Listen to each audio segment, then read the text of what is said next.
কবিতার নাম ভারত মাতা, কলমে সুশান্ত চ্যাটার্জি। পুণ্য মোদের ভারত মাতা, দীন দুঃখীদের আবাসস্থল। জনম লোভী তোমার কোলে, ধন্য মোদের সাহস বল।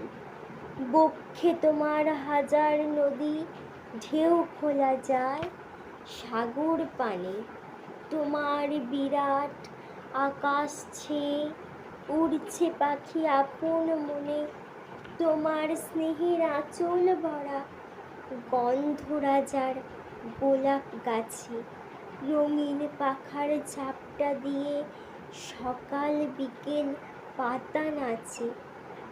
আমরা মা তোর কোলের ছেলে, হাসি নাচি তোরই কোলে। আশিস করো এই মা মোদের, মা বোন যেন যায় না ভুলে।